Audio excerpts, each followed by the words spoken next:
How many times have you guys washed your hands? When we talk about hygiene, hygiene is a set of practices that is used to preserve health.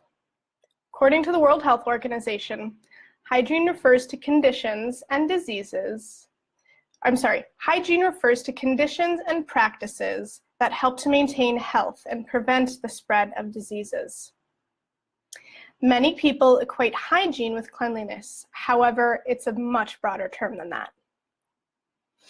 First heard in English in 1671, the word hygiene actually comes to us from French, which was actually a Latinization of the Greek term hygiene techne, and I'm sure my Greek is terrible and I'm pronouncing that wrong. Please forgive me, O Greek gods.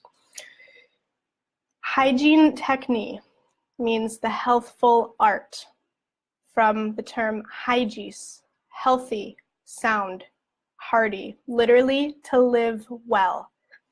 This Greek adjective was actually used by Aristotle as a noun meaning health. So we're not just talking about keeping clean, we're talking about the actual act of creating health. The term actually didn't become popularly used until about the 1850s. And that makes sense when you think about it.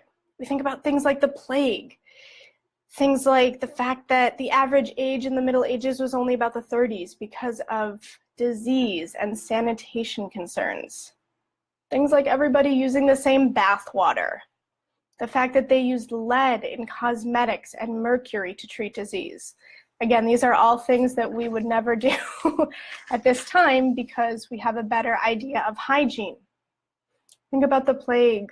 All these people died during the plague because of poor sanitation, because of poor hygiene. Infrequent showers. The fact that brides carry a bouquet, did you guys know that this is actually because of bad hygiene? Brides carried a bouquet to cover up the smell if they hadn't bathed. That's crazy, absolutely crazy. So we have all of these things in our society that we have built around hygiene. So let's talk about energetic hygiene then. Energetic hygiene is a set of techniques or practices that are used to maintain your energetic health and cleanliness. I want you to think about it like energetic hand washing. Again, how many times have you washed your hands today? Right? How many times have you showered in the last week? You wouldn't wait a week to shower. I mean, unless you're out camping, that's a whole other story, but we do these things because they help us stay healthy.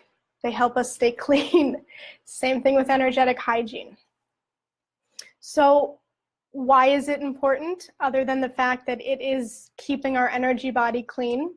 It allows us to take responsibility for our health and wellness. It allows us to be proactive instead of reactive. I'm going to say that again because that's a really big thing that I talk about a lot. It allows us to be proactive instead of reactive. When we are proactive, we are moving forward in such a manner that we are seeing what things may come ahead of us. We are seeing what obstacles we may face, and we are doing what we can to prepare for them. We are not living in a state of reactivity where we are wondering day to day what is going to happen, how do we respond. We are taking control and we are bringing our presence to the forefront.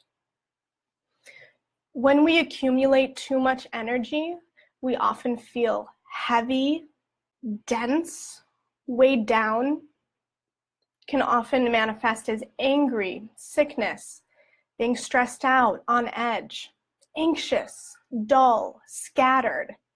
I could go on and on, sluggish, fatigued, negative, unfocused, confused, overwhelmed, tense, sad, fearful, guilty, and ashamed, just to name a few, right?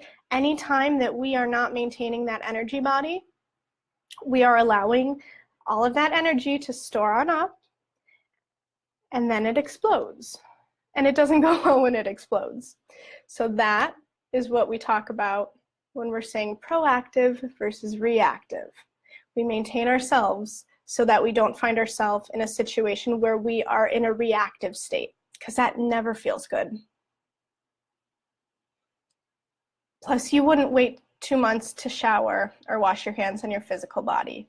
So why would you wait that long with your energetic body?